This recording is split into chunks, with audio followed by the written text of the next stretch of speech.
죄 사했네 우리 위해 성령 주셨네. 예수님 찬양 받으소서. 위로의 성령님이시여,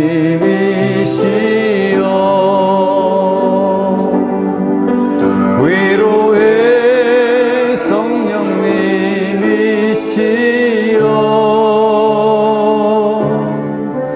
우리 안에 계셔서 인도하시네. 위로의 성령님이시여. 한 번 더 합시다. 모든 영광을 하나님께, 모든 영광을 하나님께, 마음과 뜻 다해 주사모합니다. 모든 영광을 하나님께. 예수님 찬양 받으소서. 예수님 찬양 받으소서.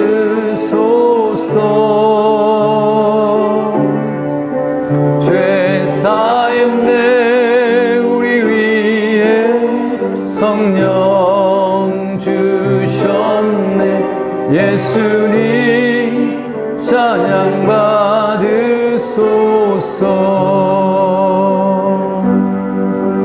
위로의 성령님이시여,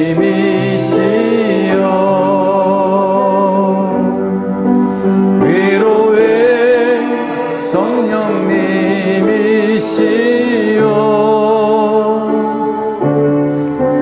우리 안에 계셔서 인도하시네. 위로의 성령님이시여.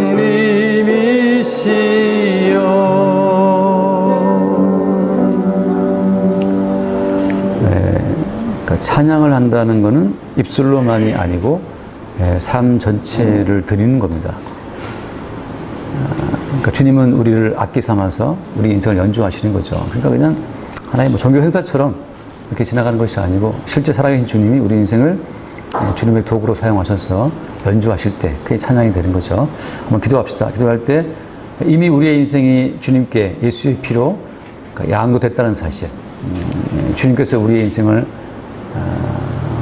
뜻대로 인도한다는 사실을 받아들일 수 있도록 한번 기도하겠습니다. 기도합니다.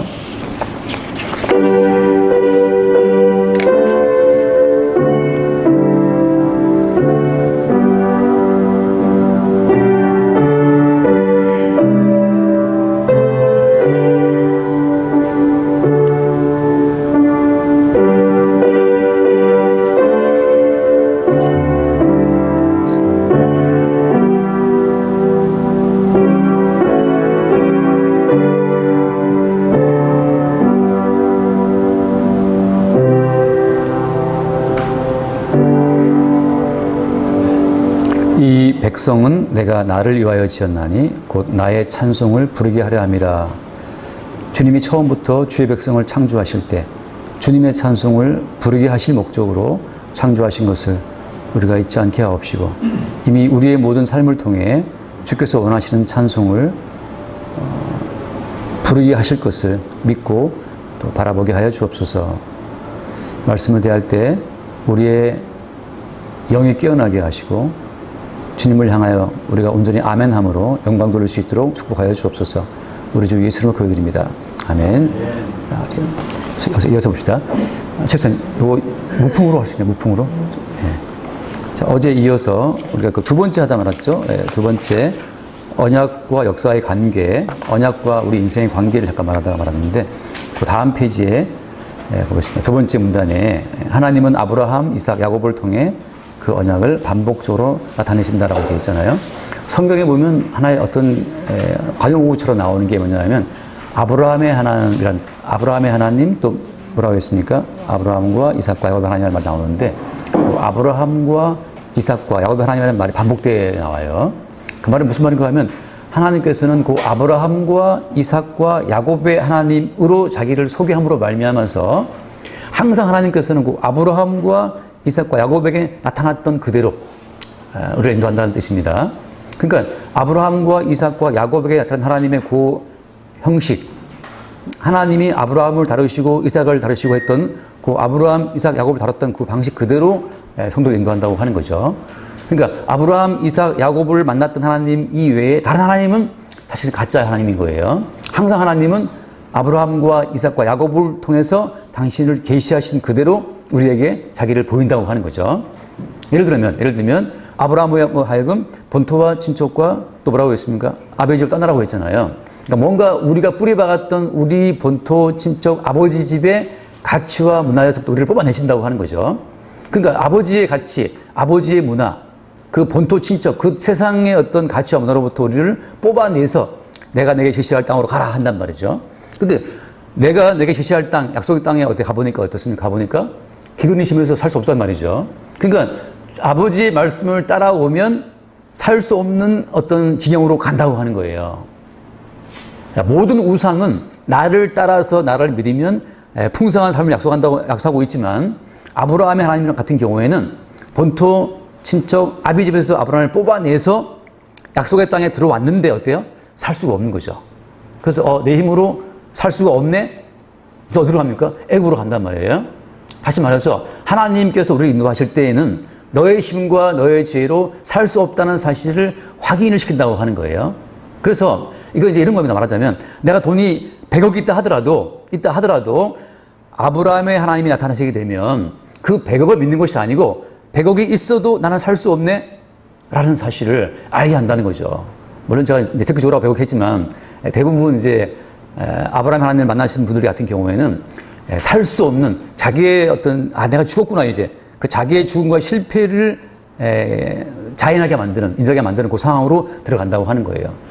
약속의 세계 안에서는 내 힘과 내 지혜로 살아갈 수가 없다는 사실이 늘 확인되는 겁니다. 그래서 나를 살게 하는 어떤 생명의 원천이 내가 아니고 하나님이라는 사실을 보게 한다는 거죠.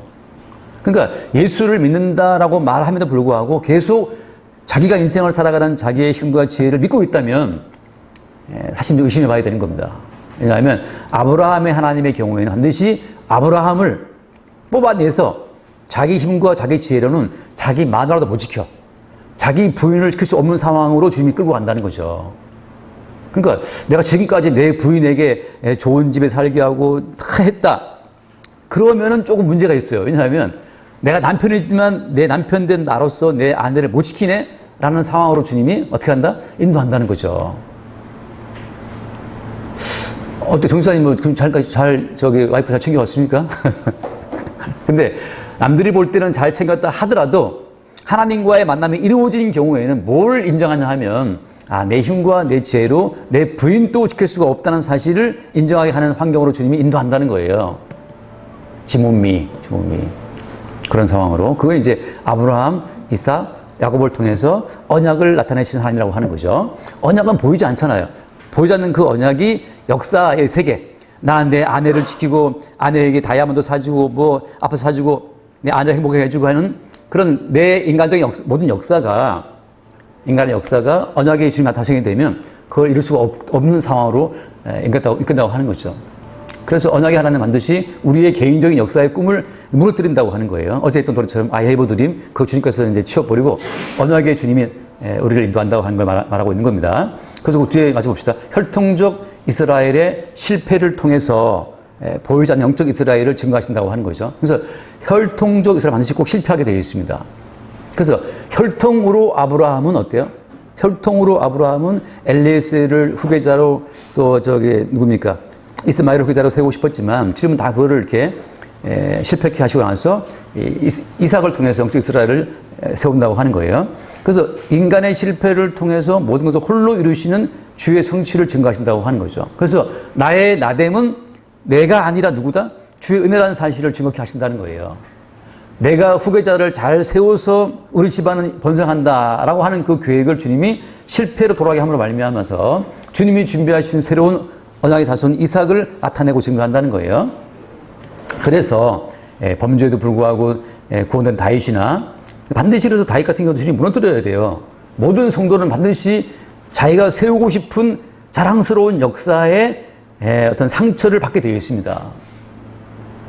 그래서 하나님 앞에 무슨 할 말이 없어, 하나님 앞에. 근데 하나님 앞에 왔을 때 바리새인처럼 내가 1회에 2번 금식기도 하고 구제하고 11조고 난 잘 살아왔지 않습니까? 라고 당당하게 나오는 모든 자들을 주님께서는 물리치시는 거예요.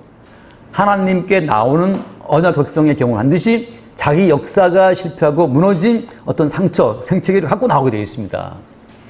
그러니까 승승장구한 인생은 사실 언약 백성이라고 볼 수가 없어요. 그래서 다윗 같은 경우에도 그 인생 잘 나가는 그 시점에서 다윗 같은 경우에 밧세바 사건을 통해서 완전히 간음자고 밧세바의 남편을 모략으로 죽게 만들었잖아요. 살인자가 되게 하는 거죠. 그러니까 다윗 같은 경우에는 간음자와 살인자가 됨에도 불구하고 구원되는 다윗 개인의 의로움은 박살나버리고 언약의 주님이 나타남을 알면서 구원되는 그 언약 속의 백성으로 들어온다고 하는 거죠. 그러니까 언약 속으로 들어올 때 반드시 자랑스러운 내 역사가 무너지는 언약의 사건이 따라온다는 거예요. 그래서 나오는 다윗처럼 말이죠. 그래서 구원된 세리, 강도, 창기, 죄인들은 다 마찬가지예요. 그러니까 창세전 언약이 나타나게 되는 순간 이 사람은 세리와 강도와 창기와 죄인으로 드러나게 된다는 거죠. 여기서 꼭 그럼 뭐 내가 무슨 그 죄를 지으란 말이 그 뜻이 아니고 내가 멀쩡히 살아도 내가 바로 강도라는 사실을 보게 되는 거예요. 어제 제가 누구랑 어제 공부할 때 잠깐 얘기했는데 그 금요일 날 그분은 뭐 이제 88년 사신 권사님이니까 무수히 많은 교회에서 무수히 많은 목사님들을 경험하신 권사님인데 그분 저한테 하신 말씀이 목사님, 목사들 믿지 마세요. 제가 뭐라 그러죠? 예, 목사님들이 다 날강도입니다. 목사님들이 날강도다. 왜냐하면 그 뭔가를 노리고 뭔가를 말을 할 때는 다 강도예요. 뭔가를 노리고 말을 할 때는 강도란 말이죠. 그러니까 주님 앞에 내가 뭔가를 노리고 뭔가를 하고 있다는 것을 들키는 순간 내가 바로 강도라는 사실을 인정하게 되는 자들이 언약 백성이라고 하는 거죠. 꼭 가서 뭐 강도로 누구를 찔러 죽어서가 아니고 우리의 심보가, 우리 마음 자체가 이 사람 주머니에 지갑을 털어야겠다라고 마음먹는 순간 강도라는 거예요. 이거 김치 국산입니까? 그 국산이죠. 이거 사실은 중국산인데 강도죠. 이건 좀 비교가 좀 안 맞나요? 아무튼 수익사님이 학원 하시는데 학원에서 애들 주머니를 털라고 이제 막 광고한단 말이죠. 그래서 예를 들어서 아무리 광고를 해도 인서울에 들어가는 대학생들은 희망하는 자가 100명이라면 인서울 들어오는 자들은 1명밖에 안 된단 말이에요. 비율적으로 볼 때. 나머지 9명은 그냥 돈 갖다 바치는 거예요. 어차피 인서울 못 와요. 그래서 어때요? 광고할 때는 갈 수 있다고 이제 할 수 있다. I can do it 하고 이제 광고한단 말이죠. 그러니까 강도지. 그런 목사님 어떻게 할 수 있습니까? 그러니까 우리 모두가 다 강도예요. 이 사람 지갑에 돈을 내 지갑으로 옮겨오지 않으면 우리 살 수 없으니까. 어차피 이 땅 전체가 지금 하나님 앞에 저주를 받고 쫓겨난 에덴 바깥 동네이기 때문에 바깥 동네는 지금 야구방식 가시 엉겅퀴 땅이기 때문에 이쪽 지갑을 이쪽 계좌를 내 계좌로 옮기지 못하면 죽는다는 인식이 꽉 차 있단 말이죠. 그러니까 구태여 내가 칼 들고 안 나간다 하더라도 그 마케팅으로 점심 어제 먹었잖아요. 그러니까 점심 어제 먹었는데 물레방아 도는 집에서 그 물레방아 도는 집 검색해 봤더니 블로그부터 해서 막 그냥 굉장히 칭찬이 늘어나고 있잖아요. 막상 어때 먹어보니까 어때? 나 강도다 이게 강도.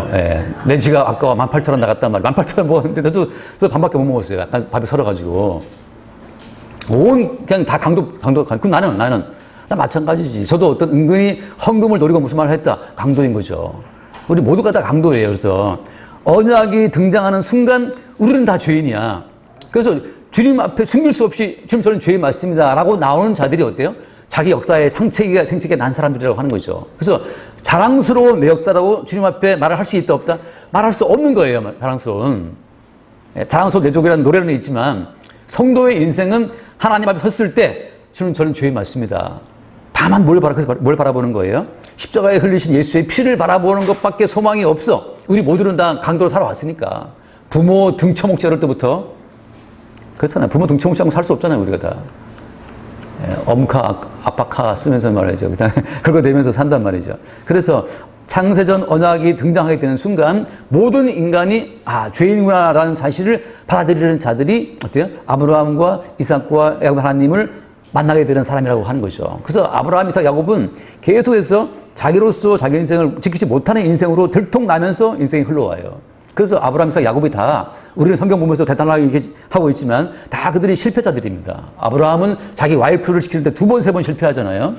이삭도 자기 와이프를 못 지켜요. 자기 그냥 그 별미에 탐식하다 보니까 눈이 멀어가지고 원치 않는 큰아들한테 축복했다고 설치다가 그거는 또 사기 맞고 아들한테. 그러니까 리브가가 야곱과 짜고 아빠를 속였잖아요. 강도들이지. 남편 속이고 남편 몰래 집문서 빼달라고 갖고 둘째 아들 주려고 했단 말이죠.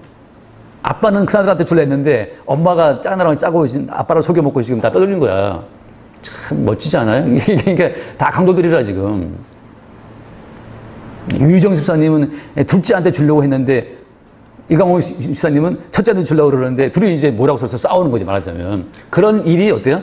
동족상잔의 비극이 이삭 집안의 꼬라지란 말이죠. 그러니까 이거 무슨 화목한 가정이에요. 홈 스위트 홈도 아닌 거죠. 우리가 볼 때는 뭐 이삭 훌륭하다 그러지만 훌륭하지 않아요. 야곱은 말도 못하죠. 야곱은 부인 4명인데 말도 못하고 그런 상황 간단 말입니다. 그래서 아무튼 그 다음 문화 봅시다. 성경이라는 것은 이 언약 중심의 사건을 이제 모형과 실체로 증거해요. 따라서 아브라함, 이삭, 야곱의 인생은 다 모형적이에요. 모형적. 이건 이제 말하자면 모든 택한 백성의 보편적인 하나의 원칙입니다. 모든 인간의 삶은 하나의 상징이고 하나의 모형이에요. 왜 이렇게 말할 수 있냐 하면 하나님이 애초에 인간을 어떻게 지었습니까? 하나님의 형상과 모양대로. 그 형상과 모양이 무슨 말 영어로 말하면? 영어로 말하면 shape인가요? likeness? 예? 예, 이미지. 모든 인간은 하나님의 이미지란 말이죠. 이미지는 실체가 있어요, 없어요? 실체가 없는 게 이미지인데 하나님의 형상과 모양대로 지었다는 그 말은 장차 실체가 인간 속에 온다는 것을 전제하고 지으신 거예요. 모든 인간은 실체가 아니고 모든 인간은 껍데기란 말이에요. 껍데기. 하나의 이미지고 하나의 상징이고 하나의 모형이기 때문에 모형 속에 들어올 실체를 기다리고 있는 거예요. 누가 실체입니까? 그래서 실체는 하나님의 형상과 모양의 실체라고 성경은 누구를 말해요?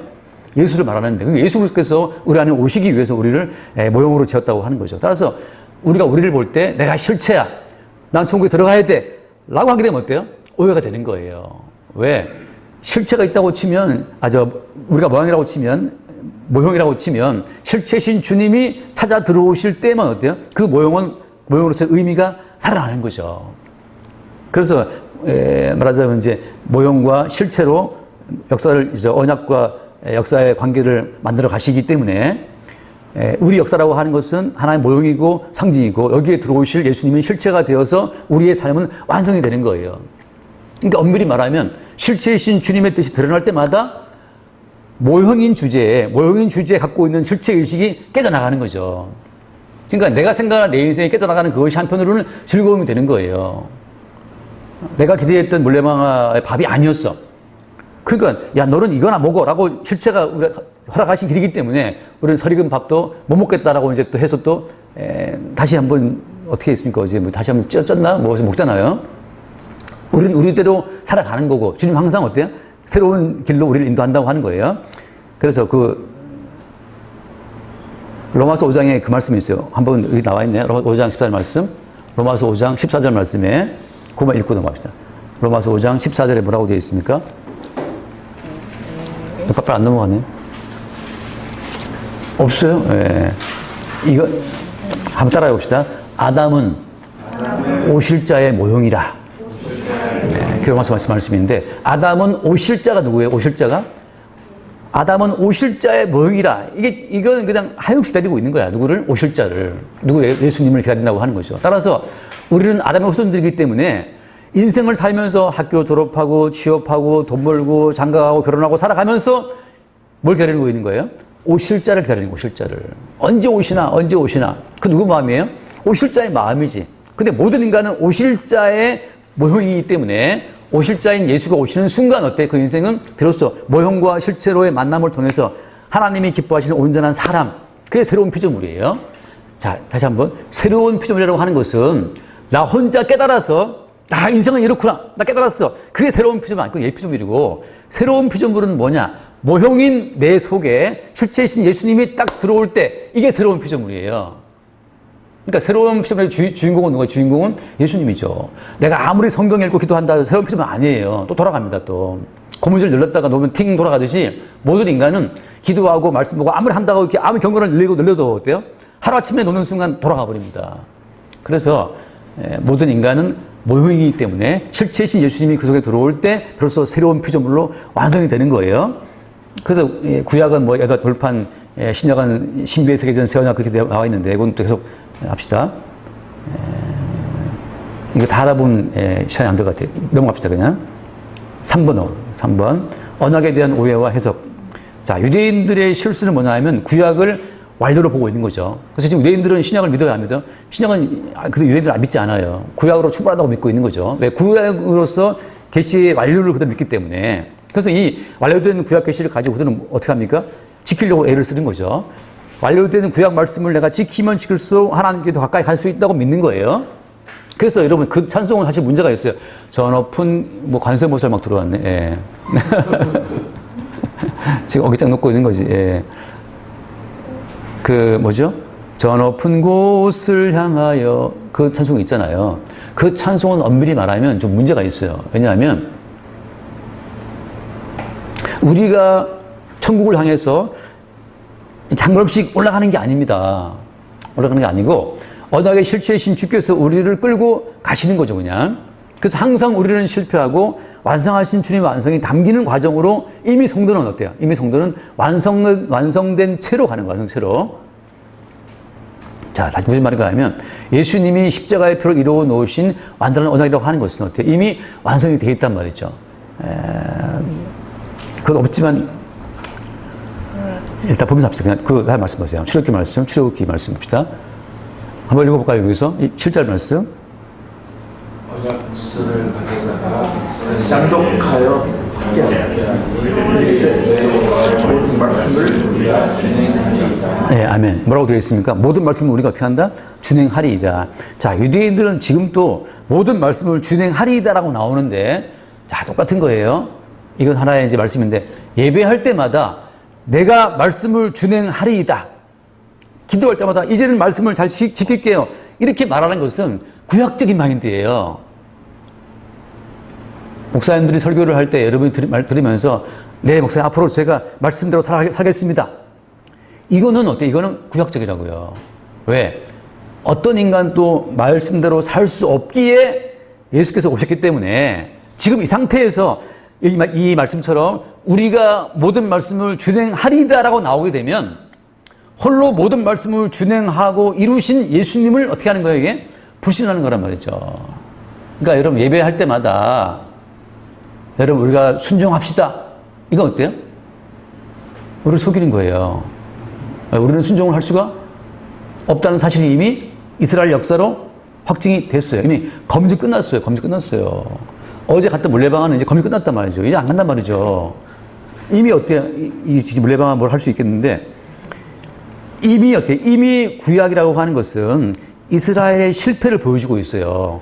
말씀대로 준행하리다 했는데 어때요? 그 다음 말씀 봐요. 32장 4절 말씀. 같이 봅시다. 아론이 그들의 손에서 금고리를 받아 부어서 조각칼로 새겨 만든 송아지를 만들고 그들이 말하되 이스라 너희 신이라 하는지라. 자, 신의 산에서 십계명 받아가지고 우리가 다 준행하리다라고 말하고 나서 가장 먼저 한 게 뭡니까? 가장 먼저 한 것이 우상 만드는 거였어요. 금송아지로. 이게 이스라엘의 이미 실패로 이미 검증이 된 겁니다. 자, 예배 때마다 성도들이 말씀 순종하겠습니다. 목사님 순종하십시오. 그러니까 아멘 하겠습니다 하고 예배당 문 밖에 나가서 버스에 올라가면서 가방 던지고 창으로 가서 뛰어가서 자리에 앉는 순간부터 어때요? 이미 우리는 범죄가 드러난단 말이죠. 이건 유명한 저희 어머니가 저 여의도에 큰 교회 나갈 때 경험했던 경험이기 때문에 제가 사실로 알고 있어요. 우르르 뛰어나와서 그냥 일단 자리 잡으려고 막 뛰어나올 때 뭐 개판되는 거죠. 무슨 말인가? 어떤 인간도 순종할 수 없다는 사실. 근데 순종할 수 없음이 이미 역사적으로 검증됐음에도 불구하고 예배 때마다 이 말씀대로 우리가 순종합시다, 삽시다 이렇게 말하는 것은 어때요? 성경을 속이고 하나님의 복음을 속이는 거예요. 오히려 무슨 말 해야 되는 겁니까? 이렇게 나와 있지만 우리가 이렇게 살 수 없어서 예수님이 홀로 모든 말씀을 이뤘다는 그 예수의 이루심을 증거하는 게 교회지. 그게 십자가 세워둔 의미인 거예요. 십자가 세워놓고 나서 이 말씀대로 순종합시다 이렇게 말하는 것은 십자가 모독하는 십자가 다 떼내야지. 다시 구약 돌아가야 되는 거예요. 얼마나 많은 교회들이 그러니까 지금 비복음적인 설교를 하고 있는 거예요. 설마 아빠 엄마들이 애들한테 아들아 딸들아 이렇게 살아라 이렇게 말한다고 해서 그 아들 딸들이 부모 말대로 할 거라고 혹시 여러분 지금 믿습니까? 예, 이미 검증됐어요. 이분들은 이미 검증해보니까 아들을 그렇게 열심히 키웠는데 다 키워놓고 보니까 어때요? 아버지 엄마의 뜻대로 못 살아요. 그게 인간이란 말이죠. 이미 검증되신 분들의 말을 듣고 지금 저도 그래서 약간 지금 절반쯤 포기했어요. 우리 큰딸을 볼 때마다 우리 큰딸 머리가 하얗게 되어 있나? 제가 할 때마다 머리에 뭐가 들어있나? 아무 생각이 없어. 걔는 뭐 큰딸 욕할 필요 없는데 예. 아무 생각이 없는 사람도 있더라고요. 아무 생각이 없어. 지금 무슨 배짱이지? 아무 생각 없으면. 예. 그러니까 이미 우리는 알잖아요. 그러니까 왜 짜고 치는 것처럼 서로 속이냐 말이죠. 예배 때마다 말씀대로 살 수 있는 것처럼 이렇게 우리 순종합시다. 적용합시다. 뭐 이대로 실행합시다. 되도 않는 말을 매서 반복하고 있는 거예요. 이미 검증됐는데. 그래서 이 구약은 어때요? 이렇게 준행하리이다 바로 실패함으로 말미암아서 이제 전체 이스라엘이 언약을 대적하는 대적으로 드러난 거예요. 그래서 지금 유대인들은 똑같이 언약의 대적자들이고 똑같아요. 지금 교회 가운데에서 우리가 뭔가 순종합시다 할 수 있습니다라고 말하는 것은 어때요? 역시 예수께서 이루어놓은 십자가 복음을 대적하는 거라고 하는 거죠. 그 뒤에 말씀 볼까요? 로마서 3장 19절 말씀. 그러면 성경에서 왜 이렇게 뭐 하라 하지 말라 이런 말이 많으냐? 성경 펼칠 때마다 이거 하라 저거 하라 말이 많잖아요. 왜 많은 거예요? 한번 읽어 말씀 19절 말씀 3장 19절. 저기 우리가 알거니와 우리 율법이 말하는 율법 아래에 있는 자들에게 말하는 것이니 이는 모든 입을 막고 온 세상으로 심판 아래 있게 하려 함이라. 그러므로 율법의 행위로 그의 앞에 의롭다 하심을 얻을 육체가 없나니 율법으로는 죄를 깨달음이다. 율법으로는 뭐 하려고? 죄를 깨달음이다. 모든 입을 막는 거예요. 입 닥쳐. 니들이 뭘 할 수 있다는 거야. 모든 인간의 입을 막고 내가 하나님 보시기에 죄인이 맞다라는 사실을 깨닫게 하시려고 성경에서 심지어 뭐예요? 심지어 어떤 이게 약간 이제 아까 저와 논쟁한 건데 구약만 율법이고 신약의 산상보호는 오림뺨을 치면 돌로 대라. 오리를 가져가면 심리를 가주라. 이 산상보호는 율법이 아니라고 말하는 분들이 있어요. 다 법입니다. 법. 어떤 법이에요? 완벽하게 인간을 올가매는 법이죠. 끝까지. 왜냐하면 옛날 구약 사람들은 거시 사람들은 마음으로 음욕을 품어도 내가 참았어. 은장도로 허벅지를 찔러가면서 내가 실행하지 않았어. 그러면 자기들은 가늠하지 않은 의인이라고 자부했단 말이죠. 근데 예수께서 조셔갖고 야 이미 너희들이 여자를 보고 음욕을 품었으면 이미 가늠한 거야 라고 실행하지 않고 마음만으로 품어도 죄인이라고 주님이 정죄해버린 거예요. 율법의 깊이를 어떻게 해요? 더 깊이 내려버린 거죠. 더 깊이 올려버린 거죠. 수준을 올려버린 거죠. 구약에는 행동을 규제했지만 신약에서는 어떻게? 신약에서는 마음까지 규제하는 겁니다. 제가 지난번에 박근혜 대통령 그 뇌물죄 고소할 때 뭐죠 그게? 뭐였죠? 제목이나 그 틱에 있었는데 뇌물을 실제 주지는 뇌물을 요구하지 않았지만 어떤 그 심리적으로 뇌물을 요구하는 심리적으로 해서 그것으로 죄를 엮었어요. 그 제목이 뭐였죠, 변호사님? 생각 안 나는데 실제 뇌물을 달라고 하지 않았지만 뇌물을 달라고 요구하는 것 같은 거는 그런 분위기를 연출했다는 것만으로도 그걸 뭐라고 하던데 그거까지 걸어가지고 탄핵했더라고요. 저는 그걸 보고 놀란 게 요즘 법은 사람의 마음까지 터치하나 싶은 거예요. 예수님이냐. 아주 밖에 편드는 거 아닙니다, 지금. 자, 예수님께서는 행동이 아니라 그 마음까지 규제를 해서 이 마음으로 형제를 미워했으면 이미 뭐였다? 이미 사람을 살해한 것이다라고 말한단 말이죠. 빠져나갈 자가 있어요? 더 심한 건 사도 바울인데 이렇게 말했어요. 쉬지 말고 기도해라. 항상 기뻐해라. 범사에 감사. 그게 사도 바울이 말한 법이란 말이죠. 어제 밥 먹을 때 밥이 설었어. 바울로 말하자면 범사에 감사해야 되는데 감사 안 되지 이미 다. 우리는 다 죄인이야. 항상 기뻐하라. always rejoice. 근데 어때요? 기쁘지 않은데 칼국수는 뿌렸는데 밀가루 냄새 나는데 기쁘지 않은데 사도 바울은 그래서 우리 모두를 다 죄대로 몰아넣기 위해서 이제는 어때요? 모든 법을 다 동원하고 있는 거예요. 그래서 어때? 기어이 어때? 기어이 하나님 보시기에 너희들은 모든 입을 닫고 너희들이 어때요? 죄를 깨닫게 하려고 하신 거예요. 뭐 때문에? 예수님의 십자가 보험 앞에 우리를 꿀리기 위해서예요. 그 뒤에 말씀도 없네요. 그 뒤에 이제 모든 인간의 의를 다 쓸어버리고 나서 예수 그리스도의 십자가의 피로 죽으신 그 십자가 피의 의로만 우리를 다 덮기 위해서 주님이 우리를 뭐라 하시는 거죠. 그래서 이제 그 인간의 순수함 자체가 지금 안 통해요. 가인처럼 하나님 앞에 부정한 것은 인간 배후에 뭐가 있기 때문이다? 마귀가 있기 때문이다. 자, 다시 말해서 이겁니다. 참 이거 놀라운 말인데 다윗을 가장 괴롭힌 사람이 누군지 혹시 아세요? 다윗을 가장 괴롭히는 사람이 누구냐 하면 가장 충성했던 요압이었어요. 가장 충성한 사람이 가장 괴롭힙니다. 이게 목사님 세계에 한 철칙이에요. 목사님 세계에 나오는 철칙이 뭐냐 하면 목사님 가장 충성하는 교인이 가장 나중에 대적합니다. 이게 모든 원칙이에요. 그래서 조심하라고 그러는데 조심 어떻게 해야 되지? 조심할 수가 없어. 왜냐하면 이게 뭐 때문이겠어요? 사람이 뭔가를 하면 반드시 내가 한 거에 대한 자기 의를 취하게 되어 있습니다. 이건 원칙이에요. 근데 아내가 남편한테 뭘 다 했다 하잖아요. 반드시 그 아내는 남편에게 할 도리를 다 했다는 것을 자기 의를 나중에 반드시 주장하게 되어 있어요. 그래서 모든 인간이 뭔가를 한다 할 때는 어때요? 반드시 그 배후에 누가 있다? 마귀가 있어가지고 야, 너 할 도리를 니 다 했잖아. 너처럼 순수한 사람 좀 나와보라 그래. 이렇게 다 했는데 왜 저 사람이 널 몰라주냐? 되들어. 이게 마귀의 전략이라고 하는 거죠. 그래서 가인이 간단한 사건인데 가인이 예물을 드렸는데 하나님 받았어요? 안 받잖아요? 그때 누가 가인을 충고조했습니까? 말씀하시기를 죄가 문에 엎드려 있다. 너는 정성을 다해서 하나님께 드렸는데 왜 안 받아? 지금까지 받아야지. 그렇게 누가 말한다고 배후에서? 마귀가 말하는 거예요. 그래서 가인은 어때요? 하나님은 안 보이니까 누구를 죽여버립니까? 하나님 대신 아벨을 죽여버리죠. 왜 내가 정성을 다해 바쳤는데 정성을 왜 네가 이렇게 무시하냐 말이죠. 넌 나에게 모욕감을 줬어. 내가 바쳤으면 받아야지 왜 안 받아 이 하나님아. 그래도 하나님 안 보이니까 어때요? 하나님이 기뻐하시는 아벨을 죽여버리는 거죠. 목사가 설교한다. 졸고 있다. 어때요? 목사 기쁠까요? 안 기쁘단 말이죠. 왜? 나는 지금 설교하고 있는데 졸고 있으면 내 의를 안 알아주면 마음 상하잖아요. 마치 그런 것처럼 모든 인간들은 자기 행위에 대한 자기의 의를 어떻게 한다? 주장하는 게 있다는 거죠. 그 배후에 누가 있다? 배후에 마귀가 있어요. 그래서 마귀는 계속해서 인간의 의를 격려하고 인간의 의에 대한 가치를 스스로 챙기라고 계속 인간을 이렇게 미혹하는 거예요. 그래서 어때요? 그 마귀의 봅시다. 그래서 마귀의 최종 목표는 뭐다?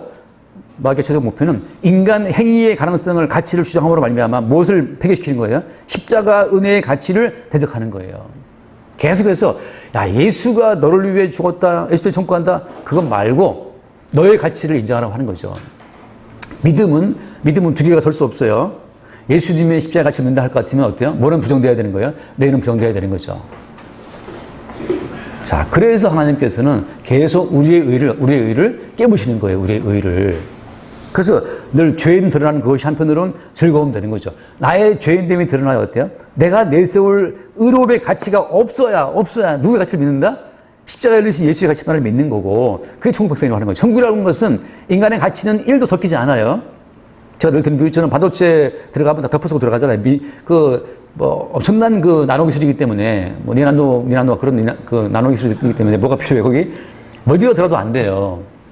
그런 것처럼 하나님 나라에서는 100% 예수의 피 흘림으로 이루어지는 아주 정결한 의의 세계이기 때문에 내가 뭘 했다라고 하는 인간의 의는 거기에 들어갈 수 있다 없다? 들어갈 수가 없기 때문에 매일 주님은 어때요? 우리의 의로움을 박살내시는 거예요. 박살 깨시는 거예요. 나는 죄인 맞습니다. 오직 나는 죄인이기 때문에 십자가에 죽으신 예수의 의로만 그 나라에 들어간다는 사실 고백할 때 그게 천국이라고 하는 거예요. 그 다음 문단 봅시다. 많은 사람이 하나님의 은혜 기적 체험을 이거 한번 봐야겠다.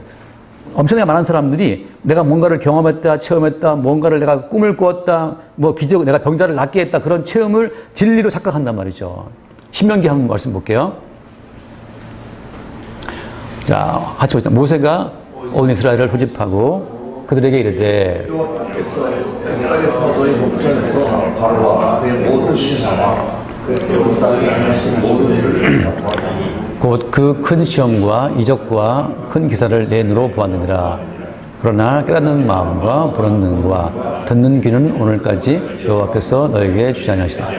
자, 여기서 분명 이스라엘 사람들처럼 하나님의 기적을 많이 경험한 민족이 역사상 없습니다. 어떤 유명한 부흥사를 하더라도 바다가 쩍 갈라지는 거 본 적은 없을 거예요. 어떤 유명한 사람은 반석을 치니까 물 나오는 거 본 적 없을 겁니다. 어떤 대단한 사람이라 하더라도 뱀 물린 사람한테 장대에 뱀 따라오면 사는 사람 없어요. 그래서 그 큰 시험과 10번의 이적으로 애굽을 따라 부술 때 그 엄청난 이적을 그들이 다 봤단 말이죠. 경험했어요. 근데 뭐가 없었어요? 깨닫는 마음, 보는 눈, 듣는 귀가 없었는데, 자, 여기서 지금 하나 돌발 퀴즈입니다. 뭘 깨닫는 마음이에요? 뭘 보는 눈이고, 뭘 듣는 귀죠? 뭘 깨닫고, 보고, 뭘 듣는 귀를 주님이 안 주셨다는 거예요. 뭘 봐야 정상인 거야? 병자를 낫게 했다, 아진뱅이를 낫게 했다, 뭐 내가 방언을 말한다, 놀라운 내가 뭐 기적을 체험했다, 뭐 딱 보면 내가 그 사람을 뭐 안다, 딱 보는 순간 어떤 분은 헌금봉투에 이름만 봐도 뭐 그 사람 형태를 안다 그러는데, 그렇게 다 안다고 했을 때 기적이 있다 하더라도 무엇을 깨달아야 되는 거예요? 뭘 봐야 되고 뭘 들어야 되는 거예요? 하나님께서는 지금 뭘 전제하고 지금 하신 말씀이에요? 네? 그렇죠. 예수님의 십자가예요. 이게 무슨 너무 쉬운 답이지만 예수님의 십자가의 가치를 깨닫는 마음, 그건 어떻게 올 수 있는 겁니까? 네, 성령으로 올 수가 있는데, 자, 성령은 어떤 과정으로 우리로 하여금 십자가에 못 박히신 예수의 가치를 알게 우리를 인도하시는 거예요? 거기 나오지만 자기에 대한 믿음을 부인하지 않고 결국 예수를 대적한다. 그래서 십자가에 죽임당하신 예수 그리스도를 깨닫는 것, 이건 뭘 말하는 거예요? 반대로 내가 얼마나 큰 죄인인지를 보는 거죠.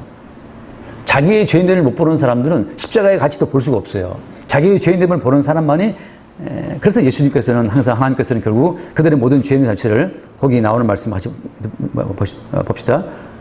마귀에게 미혹된 증상은 뭐다?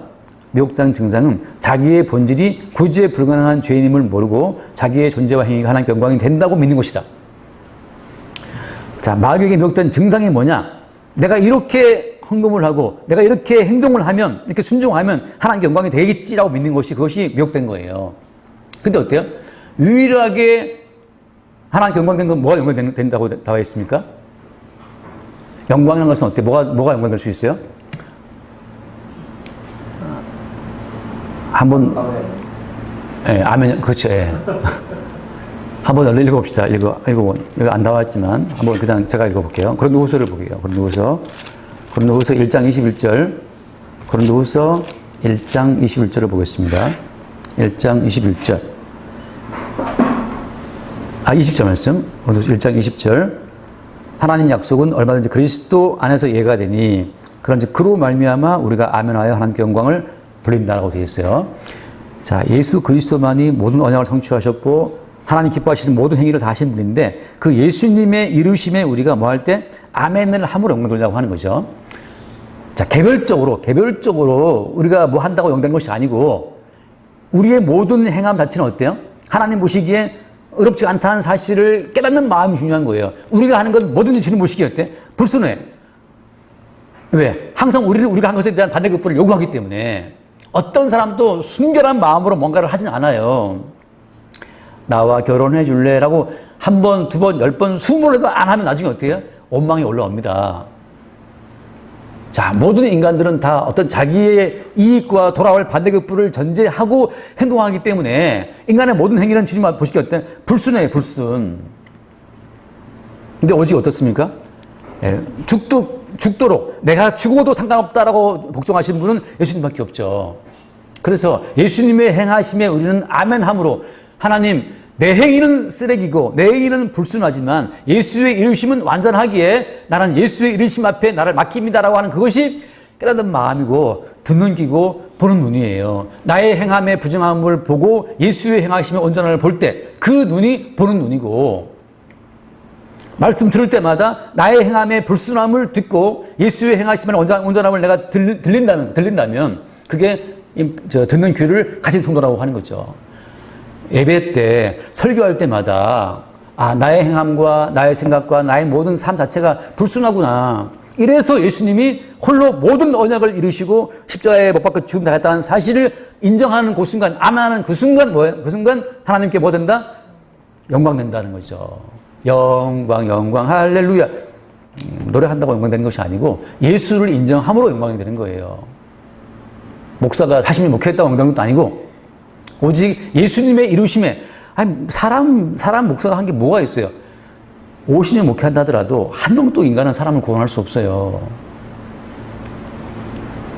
뭐 여의도에 뭐 강남에 뭐 교인이 몇만 명이라 하더라도 어떤 목사도 한 명도 구원할 수 없어요. 왜? 어떤 목사도 그 사람을 구원할 만한 소스를 줄 수 없기 때문에, 목사가 피 흘려서, 목사가 자기 살 찢어서 그 사람을 살릴 수 있습니까? 다 같이 더러운 피고 더러운 살인데, 예수님의 이루심에 우리가 아멘 함으로 말미암아 아멘을 하게 되는 같은 영의 역사 안에 있을 때, 그때 주님 보시기에 온전한 교회로 세워지는 거예요. 그러니까 우리가 말씀을 대할 때마다 깨닫는 마음이라는 것은 뭐냐면, 나는 하나님 보시기에 불순한 죄인이 맞네. 이래서 예수님이 홀로 늘었다는 사실을 보게 될 때, 그 예수께 아멘 할 때, 그때 우리는 깨달은 자가 되는 거죠. 깨달았다는 것이 볼 게 아니에요. 뭘 말하는 겁니까? 우리는 흑덩이고 모형이고 우리는 죄인이고, 그걸 알면 깨달은 자야. 그걸 아는 순간 더 이상 속을 필요가 없어요. 속을 필요가 없어. 어제 지난주 제가 식사를 같이 2층에서 하는데 장모님이 TV를 즐겨 보셔요. 되게 딱 TV를 보니까 어떤 한 아저씨가 한복을 입고 당나귀를 타고 다니고 밤에 혼자 무슨 이 황새 깃털 모자를 쓰고 막 이렇게 막 어야디야 뭐 춤도 추고 그래서 이제 그 인터뷰 한 그 방송국 기자가 물어, 이거 왜 이렇게 하시느냐. 나는 신선이 되어서 500년을 살고 싶다. 500년을. 그래서 그 짓을 하고 있더라고요. 근데 딱 그게 뭐냐면, 제가 대학 다닐 때 히말라야에 사는 선인들을 흠모해서, 그들은 보통 500년 산다 그러니까 나도 그때 대학 다닐 때 500년은 살아보고 싶은 마음에 도서관 가서 맨날 하라는 공부를 안 하고 도서관 가서 그 선인들 이야기, 도인들 이야기 읽고 그걸 막 탐독을 했어요. 나중에 다시 알고 보니까 500년을 산다고 칩시다. 그럼 안 죽냐? 다 죽어요. 깨닫지 못하는 마음이 있으니까 지금도 그 영감이, 들으면 나이가 60밖에 안 됐더라고. 60 안 됐는데, 그 할아버지처럼 수염 기르고 한복 입고 이렇게 생쇼하고, 제가 볼 때는 내가 딱 보니까 80도 못 살려서 죽겠더라고, 보니까. 먹는 게 부실해. 먹는 게 고기 안 먹고 풀떼기 먹고 있는 게 죽겠지. 500년은 무슨 500년이에요. 헛된 꿈을 꾸고 있는 거예요. 교회 나와서 기도하고 그러면 거룩해지겠지. 안 거룩해집니다. 안 거룩해져요. 기도 10시간 하고 나가서 누가 뺨 한번 치면 바로 폭발해가지고 고소한다고 할 인간들이란 말이죠. 깨닫는 마음은 어떤 마음입니까? 단순한 마음이에요. 하나님 보시기에 우리는 죽어 마땅한 죄인이구나. 깨닫는 마음이에요. 뭘 보는 겁니까? 그래서 나 대신 못 박히신 예수를 바라보는 그것이 보는 눈이고, 그래서 나 대신 죽임당하신 예수의 이야기를 성경에서 보는 그것이 열려진 귀라고 하는 거죠.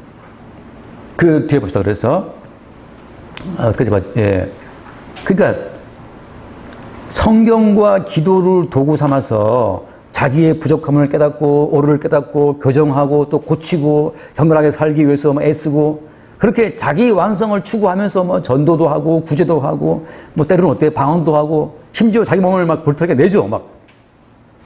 그렇게 하면서 자기 세계에 빠져가는 그것이 어때요? 점점 예수님의 희생 가치를 가리는 언약을 반대하는 사탄의 전략이라고 하는 거죠. 너도 할 수 있는데, 너도 숭고한 삶을 살 수가 있는데, 구태여 예수의 십자가를 믿을 게 뭐 있어? 예수의 십자가도 한 10%쯤 믿고 너도 열심히 기도하고 헌신하고 열심히 너도 구제하고 그러면 너도 훌륭한 인격자가 될 수 있단 말이죠. 밥도 가서 퍼주고 밥퍼도 하고 아버지 학교도 가고 엄마 학교도 가고 많이 배우면 많이 가르쳐 준단 말이죠. 그래서 사람이 달라집니까? 제자훈련 한다고 제자훈련 해봐. 제자훈련 할 때 그 한 6개월 좀 해놔. 저도 할 때 팽팽하게 이 검지를 땡기는 거 이렇게. 매일 제자훈련 교재 숙제하고 적용하고 기도하고 하면서 이렇게 팽팽히 딱 당겼다가 제자훈련 끝나고 수료식 끝나고 나서 그 다음 주부터 이제 핑 돌아가요. 다시. 사탄 전략은 뭐냐? 시지푸스의 신화처럼 계속 굴려 올라가 기도하고 올라갔다 다시 또 내리 굴러 다시 또 기어 올라가. 이걸 반복하는 게 오늘날 많은 교회라고 하는 거죠. 자기 수양시키는 집단이 돼버렸어요. 그래서 뒤에 맞죠? 온전한 성경 계시의 결과는 뭐예요? 죄인임을 깨닫는 것. 그 다음에 어때요? 그래서 그렇기 때문에 죄인을 대속하신 예수의 십자가 은혜를 전적으로 의지하는 것. 우리의 개인의 의의라는 것은 아무것도 없고 오직 십자가에 충당하신 예수의 의로만 충만한 세상. 그게 천국이라는 거죠. 내 의의가 그러니까 생각해 보세요. 내가 오늘 실수했어. 화를 냈어. 누구랑 싸웠어. 그것 때문에 너무 괴로워하고 갈등할 필요가 없는 것이 어차피 우리의 의로움은 하나님 나라에서 아무 짝의 쓸모가 없으니까. 가서 그냥 미안해 쏘리 하면 된단 말이죠. 그거 됩니까? 쉽게 이게 쉽게 안 되지. 한번 싸우면 감정이 상해서 오래 가지. 근데 어때요? 그러거나 말거나 하나님께서 홍수로 쓸어버리는 것처럼 그러거나 말거나 하나님 일본 지금 지진 많이 났다면서요. 그래서 나라를 하든지 아무 상관이 없어요. 인간의 착함과 인간의 의로움 때문에 하나님께서 지진 날 거 안 나게 하시는 게 아니라는 말이죠.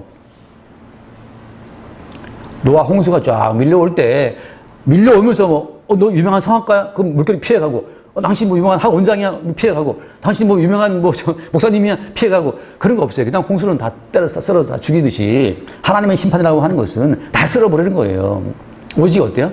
언약에 근거한 방주에 들어온 사람만 붕 떠오르지 그냥. 그런 것처럼 십자가에 못 박혀 펴려 죽으신 예수 그리스도 속에 들어온 자만 심판 가운데 그냥 떠오르는 거지. 다 죽인단 말이죠. 다 죽는다. 에브리바디. 그래서 온전한 계시의 결과는 뭐냐? 내 의가 아무짝에 쓸모없음을 알게 되면 어때요? 어떤 사기꾼의 말도 안 넘어갑니다. 무슨 말인가 하면 예수님 구원 받았습니까? 이렇게 해야 됩니다. 이렇게 하고 저렇게 함으로 이루어지는 구원은 다 엉터리예요. 그러니까 지금 구원론이 잘못된 것이 뭐냐 하면 마치 구원이 우리가 뭘 이렇게 하면 되는 것처럼 사기치고 있는데 그건 강도예요, 강도. 그건 강도란 말이죠. 그것 때문에 거기다가 돈 바치고 시간 바치고 물질 바치고 심지어 어떤 JMS 생각은 또 몸 바치고 몸 바쳐서 다 한단 말이야. 다 했어. 다 했는데 어떻게 돼요? 결국 그 교주는 감옥 갔다 나왔나 지금? 드러나는 교주는 구분이 명확하지만 점잖게 생겨가지고 점잖은 교회에서 인간의 행위의 가치를 강조하면서 우리 말씀대로 삽시다. 예뻐 아름다워 보이잖아요. 매일 그 말씀 살기 위해서 막 몸부림치는 분들이 많단 말이죠. 제 주변에도. 그 말씀대로 살기 위해서 몸부림치는 목사님 제 주변에도 너무나 많아요. 저는 뭘 느끼냐. 어차피 말씀대로 살 수 없다고 이미 성경이 다 검증이 끝났는데 여전히 말씀대로 살 수 있는 것처럼 믿고 가르치면 자기도 지옥 가고 같이 지옥 가자는 거 아니 뭐야 이게. 솔직히 뭘 말해야 되는 거예요? 말씀을 증거한 나도 죄인이라서 지옥가에 마땅하고 다 같이 마땅한 자들인데 오직 십자가에 대신 죽으신 예수의 은총으로 나나 여러분 다 같이 영생 얻는 겁니다 라고 하는 것으로 복음을 증거할 때 그것이 오히려 우리에게 자유를 주고 평안을 주고 그게 진리라고 하는 거죠. 그래서 그 뒤에 말씀 모든 인간은 자기 한계를 벗어나지 못하기 때문에 성경 해석과 준행에 다 실패할 수밖에 없어요. 그래서 언약 백성은 이 실패를 수용하면서 뭘 바라보는 겁니까? 한 다른 몸, 언약의 성취자로 오실 그 새 언약의 주인공을 바라보는 거죠. 내가 실패를 하기 때문에 실패하지 않는 온전한 성취자이신 예수를 바라보는 거예요. 그게 누구였어요? 그게 아브라함이었다는 거예요. 그거 한번 요한복음 8장 읽어봅시다. 자, 시작. 너희 조상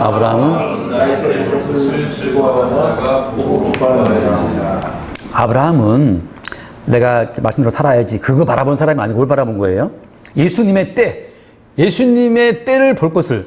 예수의 때를 뭘 말하는 겁니까? 예수의 때는 예수님이 모든 율법의 1.1회까지 다 완성하시고 사랑으로 십자가에 못 박혀 죽음으로 말미암아서 자격세의 대속을 이룰 때 하나님 저는 내 마누라 못 지켜 먹고 마누라도 그냥 동생을 속여버려서 내 마누라가 남의 남자한테 지금 들어갔습니다. 내 마누라 못 지키네요. 사업에 실패해서 마누라한테 생활비를 못 줘. 나는 내 마누라 못 지키네요. 이렇게 자기의 실패를 보게 된 그 아브라함 뭘 바라보는 겁니까? 나는 늘 실패하고 할 수가 없는데 홀로 언약을 이루시고 홀로 하나님의 모든 뜻을 성취함으로 말미암아 자기에게 그분 성취의 혜택을 그냥 갖다 부어줄 그 예수의 때를 아브라함이 어때요? 그 때를 볼 것을 즐거워하다 보고 기뻐했다. 그러니까 아브라함은 자기의 실패를 통해서 뭘 본 겁니까? 예수님의 때를 본 거죠. 자, 밑에. 자, 성경 계시는 인간이 해석할 수 없는 한계를 분명히 한다. 네, 그래서 어때요? 어린 양에 의해서만 해석됨을 보인다. 왜 그렇습니까? 인간이 성경 해석에 왜 실패하는 거예요? 그렇죠. 모든 성경은 누구를 증거하기 때문에 모든 성경은 예수님과 예수의 행하심을 증거하는데 우리는 뭘 자꾸 찾는 거예요? 나의 행할 것을 찾고 나를 위해서 뭔가를 하려고 성경을 본단 말이죠. 성경의 용도가 이게 예수님을 위해서 쓴 책인데 자꾸 우리는 이걸 갖고 나에 끌어들어오니까 안 맞는 거예요. 동그라미 그 모형 도형이 있으면 동그라미 도형을 끼워야 딱 맞는 건데 동그란 도형에다가 삼각형을 자꾸 넣으니까 안 들어간단 말이지. 그런 것처럼 이 모든 성경은 예수와 예수의 성취를 증거하는데 자꾸 우리는 여기서 내 행복을 찾고 내 가정의 행복을 찾고 어떻게 우리 아들이 말 잘 들을까 찾고 내 기업 잘 될까 찾고 있기 때문에 인간은 성경 해석을 항상 오류로 날 수밖에 없는 거예요. 어떤 기업가들은 성경 구조를 갖다 써붙여놓고 그래서 모든 성경이라는 것 자체는 항상 나를 위해 해석하는 그 모든 것이 실패한다는 걸 보이면서 뭘 보여주는 겁니까? 그리스도로 말미암아 그리스도를 위해 창조된 세상을 보게 한다는 거죠. 그러니까 우리는 뭘 봐도 태양을 봐도 달을 봐도 잔디 하나를 보고 백합을 봤다 하더라도 어때요? 그리스도로 말미암아 지어진 이것저것 아무것도 없는 잡초 안에 잡초 하나까지 다 어때요? 그리스도로 위해 지어진 거라고. 그걸 보고 또 인간은 또 잡초와 자기 인생을 빗어서 보는데 그 잡초는 네 인생 비유하라고 갖다 피는 잡초가 아니고 뭐 때에 있는 거예요? 그리스도를 증거하라고 피는 잡초라는 거죠. 그래서 어린 양을 위해 창조됐기 때문에 어린 양을 위한 목적대로 해석이 돼야만 가능하다는 거죠. 자, 그래서 성령을 받은 사도들, 그 새로운 피조물이죠. 자, 성령을 받았다는 말은 무슨 말이에요? 아까 말한 것처럼 하나님과 형상과 모양을 주신 인간 속에 형상 속에 뭐가 왔다? 형상 실체이신 주님이 왔다는 것이 뭐예요? 성령이 왔다는 거예요.